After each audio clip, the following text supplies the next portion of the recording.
स्वागत है आप सभी का रोड टू सीक्रेट वॉर्स के एक और नए एपिसोड में, जहां आज हम बात करेंगे मल्टीवर्सल ट्रैवल पर। हमने एमसीयू के अंदर न जाने कितने सुपर हीरोज को मल्टीवर्सल ट्रैवल करते हुए देखा है। सबके कॉन्सेप्ट अलग है और सबका मल्टीवर्सल ट्रैवल करने का तरीका भी काफी अलग है। वहीं एंड गेम के अंदर हमें नए ढंग से टाइम ट्रैवल को दिखाया, जिसमें मोबियस स्ट्रिप को यूज किया गया और ग्रैंडफादर पैराडॉक्स को साइड कर दिया गया। वो बात अलग है कि डेडपूल 2 में इसी ग्रैंडफादर पैराडॉक्स का यूज हुआ है, लेकिन 616 में इसका वजूद ही नहीं है, तो इस पर भी बात करेंगे। साथ ही फैंटास्टिक 4 में हमें कई सारी मल्टीवर्सल थ्योरी मिलने वाली हैं, जो आगे अवेंजर डूम्सडे से लेकर सीक्रेट वॉर तक यूजफुल रहेंगी। इसके अलग एमसीयू के अंदर जितने भी मल्टीवर्सल ट्रैवल हुए हैं और वो किस सिद्धांत पे काम करते हैं, उसको आज हम ब्रेक डाउन करने वाले हैं। ये वीडियो थोड़ा हटके है, इसीलिए आखिरी तक जरूर देखना। साथ ही एक छोटा सपोर्ट देकर इस चैनल को सब्सक्राइब भी कर सकते हो। खैर, मैं हूँ C53 से वॉचर और द वॉचर शो पे आप सभी का स्वागत करता हूँ।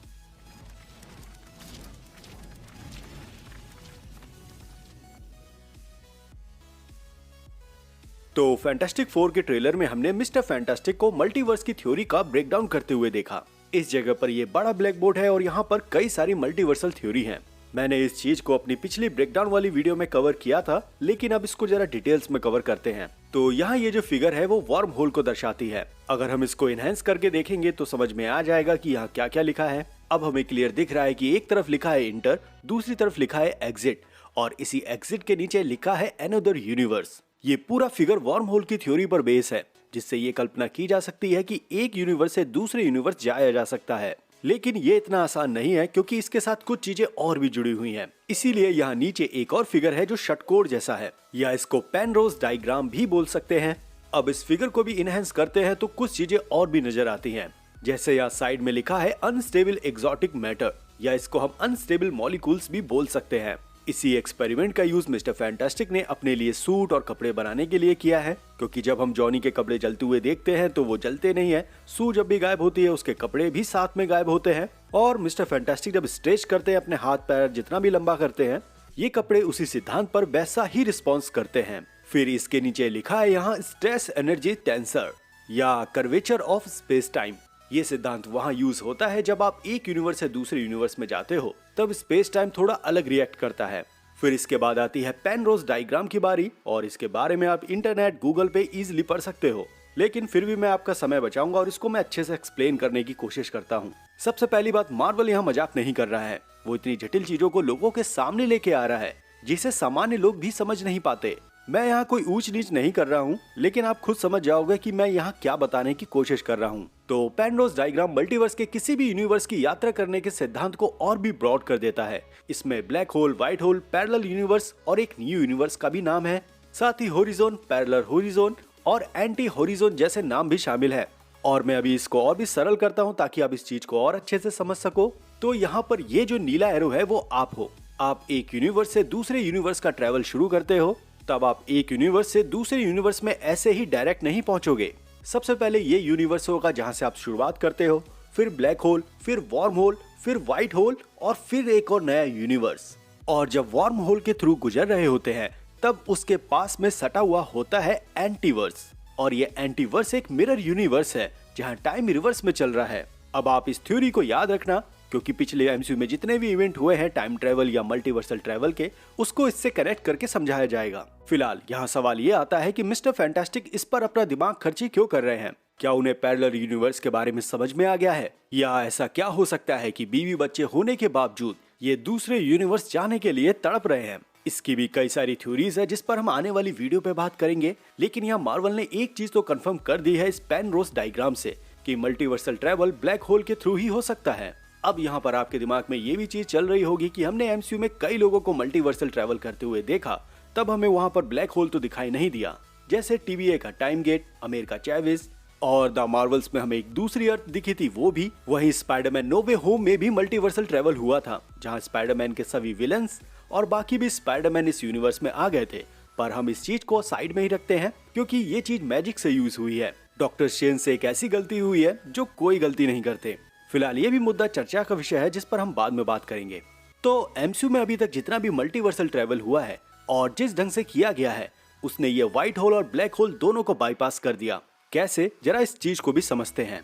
तो जब लोकी सीरीज के क्रिएटर माइकल वॉल्ड्रॉन से ये पूछा गया कि अमेरिका चैविस पोर्टल से मल्टीवर्सल ट्रैवल कर सकती है, तब उन्होंने कहा कि ये नियर इम्पॉसिबल है। वहीं जो ब्रांच टाइमलाइन है जो अपने मेन टाइमलाइन से जुड़ी हैं, वो अपने एक ही मेन एंकर पॉइंट से बनी है। तो अमेरिका चैविस एक यूनिवर्स से दूसरे यूनिवर्स जा सकती है, लेकिन ब्रांच टाइमलाइन वाले यूनिवर्स या पैरेलल यूनिवर्स में जाना इम्पॉसिबल है, मतलब नियर इम्पॉसिबल है। अब यहाँ माइकल वॉल्ड्रॉन ने अमेरिका चैविस के लिए ऐसा क्यों कहा, चलिए इसका भी ब्रेकडाउन करते हैं। तो अमेरिका चैविस का पोर्टल कुछ इस तरह खुलता है। ये रहा पहला स्टार, ये दूसरा, ये तीसरा और ये लास्ट में चमकता हुआ चौथा। अब ये चौथे वाले को जरा थोड़ा ध्यान से देखो, ये ग्लो कर रहा है व्हाइट कलर में, फिर इससे फ्लेयर्स निकलती है, ये अपने तीसरे वाले से मिल जाता है और दूसरा यूनिवर्स हल्के से दिखता है। फिर नंबर 2 और 3 के स्टार को लेते हुए प्रॉपर दूसरा यूनिवर्स दिखाई देता है। अब यहाँ पर हमने जो पेनरोज डायग्राम पढ़ा था उसको उठा के लाते हैं। तो इस डायग्राम में हमें एक यूनिवर्स से दूसरे यूनिवर्स जाने के लिए अपने यूनिवर्स से ट्रैवल करके फिर ब्लैक होल, फिर व्हाइट होल, फिर नया यूनिवर्स आता था। यहाँ पर भी 4 चीजों का यूज हुआ है और अमेरिका चैविस के पोर्टल में भी यही 4 चीजें हैं। पहला यूनिवर्स जहाँ वो खड़ी हुई है, दूसरा जब ये लास्ट वाला स्टार खुलता है तब यहाँ पर व्हाइट कलर का एक फ्लेयर चालू होता है और फिर हमें नजर आता है दूसरा यूनिवर्स। यहाँ ये पोर्टल इतनी तेज काम कर रहा है कि ब्लैक होल, व्हाइट होल और वार्म होल की घटना कुछ ही सेकंडों में हो जा रही है। लेकिन सिद्धांत वही है जो हमने पेनरोज डायग्राम में सीखा था। वही इन्फिनिटी सागा में भी इस पेनरोज डायग्राम का यूज हुआ है, पर इतने बड़े लेवल पे नहीं हुआ था। हमने देखा कि सुपर हीरोज जब ट्रैवल कर रहे थे स्पेस में, तब सेम इसी तरह का पोर्टल खुलता है जैसा द मार्वल्स में दूसरे यूनिवर्स का खुला था। फर्क बस इतना है कि इसका यूज इन्फिनिटी सागा में यूनिवर्स की दूरी को कम करने के लिए किया गया था, लेकिन अब मल्टीवर्सल सागा में 2 यूनिवर्स के बीच की दूरी को कम करने के लिए किया जा रहा है।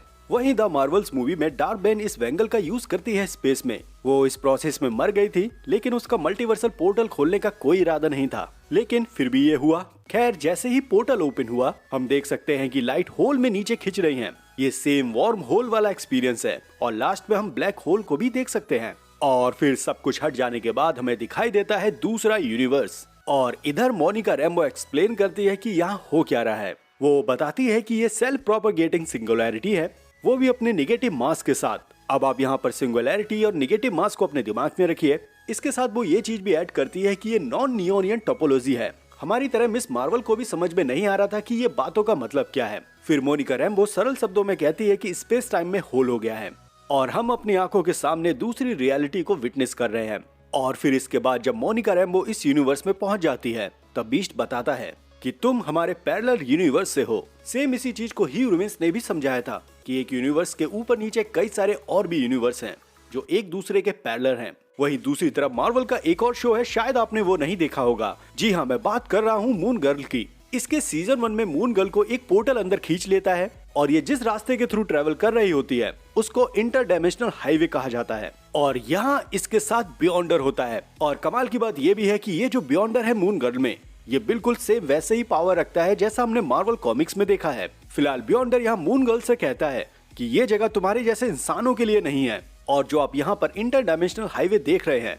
इसको भी आप दिमाग में रखिए। फिर इसके बाद ये एक प्लेनेट पे लैंड करते हैं जिसको बियॉन्डर ने बर्बाद कर दिया था और मून गर्ल घर जाने के लिए बियॉन्डर से कहती है कि वो ब्लैक होल का यूज कर सकती है। वो कहती है कि जब मैटर ब्लैक होल में एंटर करता है तब वो एक रिबन की तरह खींचने लगता है, इतना कि जितना वो एक सिंगुलैरिटी में नहीं आ जाता। अब यहाँ पर सेम वैसा ही हुआ है जैसे विक्टर टाइमली और मिस्टर फैंटास्टिक 4 के साथ हुआ था। उनकी भी मैगी बन गई थी, लेकिन इस चीज पर किसी ने ध्यान नहीं दिया कि विक्टर टाइमली और मिस्टर फैंटास्टिक ब्लैक होल जैसी पावर का सामना कर रहे थे। और इस चीज को भी आगे मून गर्ल ने एक्सप्लेन किया है और वो भी इस चीज को मैगी से जोड़ के ही बता रही है। वहीं वो ये भी कहती है कि अगर ब्लैक होल इतनी तेज ना घूम रहा हो तो किसी भी ऑब्जेक्ट को बिना मैगी बनाए दूसरी तरफ पहुंचाया जा सकता है। और इस ढंग से मार्वल ने पहले ही एक जगह ये क्लियर कर दिया है कि ब्लैक होल के थ्रू मल्टीवर्सल ट्रैवल किया जा सकता है बिना अपनी मैगी बनाए। खैर, इसके बाद मून गर्ल एक ऐसा शिप बनाती है जो लाइट से भी तेज ट्रैवल कर सके, साथ ही ब्लैक होल के मैगी पन को भी डॉच कर सके। और फिर एक इक्वेशन तैयार होती है और सामने आता है नेगेटिव मास। ये जो इक्वेशन यहाँ मून गर्ल ने दी है ये वैसे ही है जैसा हमने ह्यू रूमेंस के ब्लैक बोर्ड पे देखा था। ऐसी इक्वेशन को नॉन कम्युनिकेटिव इक्वेशन बोला जाता है। दूसरी तरफ जो हमने स्पॉट देखा स्पाइडर वर्स में, वो भी व्हाइट और ब्लैक होल के कॉन्सेप्ट से ही बना है। इसके अलग लोकी सीरीज में एक हिस्सा ये भी होने वाला था कि हमें इनकर्जन को होता हुआ दिखाते। यहाँ लोकी सीरीज का एक कॉन्सेप्ट आर्ट है जहाँ न जाने कितनी सारी अर्थ आपस में टकरा रही हैं। ये मार्वल स्टूडियोज की तरफ से पहला इनकर्जन का कॉन्सेप्ट आर्ट है जो हमें कभी दिखाया नहीं।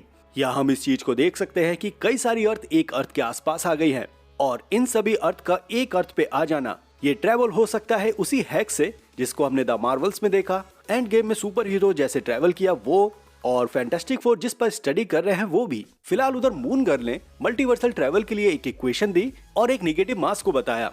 अब यहाँ पर नेगेटिव मास क्या, इसके बारे में भी थोड़ा समझा देता हूँ। तो थ्योरेटिकल फिजिक्स में इसको एक काल्पनिक पदार्थ माना जाता है जो समान पदार्थ के विपरीत होता है। जैसे हम किसी भी ऑब्जेक्ट को धक्का देते हैं वो उसी फोर्स के साथ एक दिशा में काम करता है, लेकिन नेगेटिव मास के साथ ऐसा नहीं है।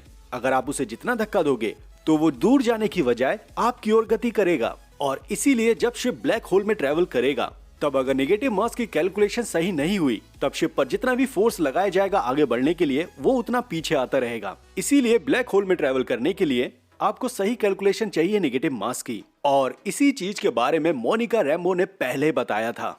और फिर मून गर्ल एक शिप तैयार करती है और ब्लैक होल के थ्रू अपने घर वापस आ जाती है। अब यही सेम चीज हमने लोकी सीजन 1 के फिनाले में भी देखी, जिस पर किसी का ध्यान नहीं गया।